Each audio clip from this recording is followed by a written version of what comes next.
So Roger, so if I were an engineer and saying that I have the next, 2 decades, and I'm an young engineer, I've got the next 2 decades to really grow in my career.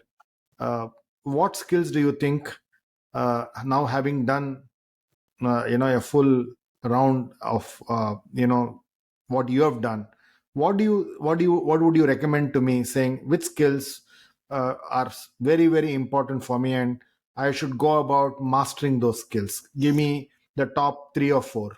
Well, I think we hit on them in our discussion and in the book. I think communication is critical, and you have to learn how to be able to communicate. Precision with words is just as important as precision with numbers. You also have to understand, and I think a lot of engineers don't understand how much power they really have from an ethical and from a moral standpoint. They're just looking at hardware, they're just looking at numbers and data, but that data translates into a product or a system or a process that people are going to use. And there's so many different case studies where engineers didn't understand just really the kind of risks that they were taking, and people's lives were affected by that. And in the book, I talk about Albert Speer. Yeah. He was always I was always fascinated with like I said, I majored in history, and even as a young man growing up, I read his books, and for the life of me, I couldn't understand how could such an intelligent person, how could somebody, just a brilliant engineer, incredible organizer, how could he allow those skills, to be used by Hitler and the Nazis by some estimates, he prolonged the war by an extra year just because of his ability to transform the German economy even while they're getting bombed. Brilliant man, but he did 2 things. I think ethics and morality were too difficult for him because he was an engineer, and ethics and morality, there's no right, there's no black and white. There's always a gray area there that is confusing, and I think most engineers think, well, I'm not going to bother with that. And I think Albert Speer did that, and just it's not his concern, morality or ethics. He's an engineer. He loves doing engineering. That's what he's going to do, no matter if he has to make a Faustian commitment to the devil. He did that just to be an engineer. That's certainly his example is on a grand scale, but it's every engineer designing the brake system for a car, or designing the wing of an airplane, or designing the electrical circuit for a television set. That you have that you're actually producing magic to most of the world, because most of the world doesn't understand when they turn their computer on how this thing lights up and it can find my files from 3 years ago on a hard drive somewhere. It's all magic to them, but to an engineer, it's just a part of our daily life. And that with all knowledge comes power. And another example in the book has to do with Volkswagen and Dieselgate. Where engineers use their power to try to trick the regulators in this country on diesel emissions, and they're using their ability to write software in a way that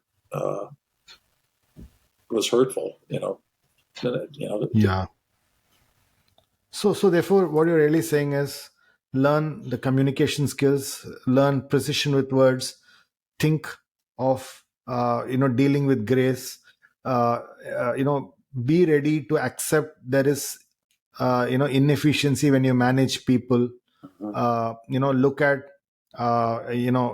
critical thinking skills, because there are no right answers for many of the complex problems that you'll be thrown at when you're at work. So these are things that you start learning after graduation, and that's really what I think engineers need to be cognizant of, and then start applying and developing these skills. Would that summarize the essence of what you would like to see what engineers build in themselves, right? Absolutely, Swami. You hit the nail right on the head. In this section, Roger talks about the difference between judgment and decision.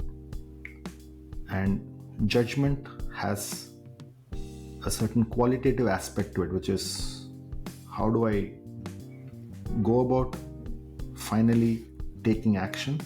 But as you're taking the action, have I considered all aspects before I take the decision? For example, is it the most efficient way of doing it? Is this the best way of doing it?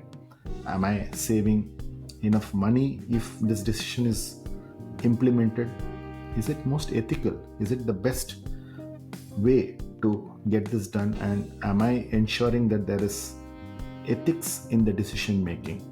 So a judgment has got several factors, and when you are on a project, or when you're building a product, or when you're doing a task, and finally the outcome is something that you measure, several aspects of this as an engineer you need to look at. So it's not just the math behind it, it's not just the number behind it, but it's about judging several key aspects of how you look at people, how are you dealing with people, what's really the culture behind getting things done, how does it stand to test in terms of ethics.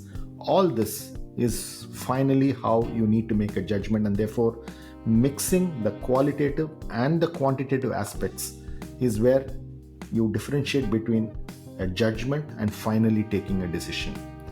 He then summarizes that the great engineers of the future will need to take cognizance of the fact that they are great in their number crunching skills, they are brilliant in using the left brain, but what's important is these three skills which will become foundational for their success. One, the communication skills.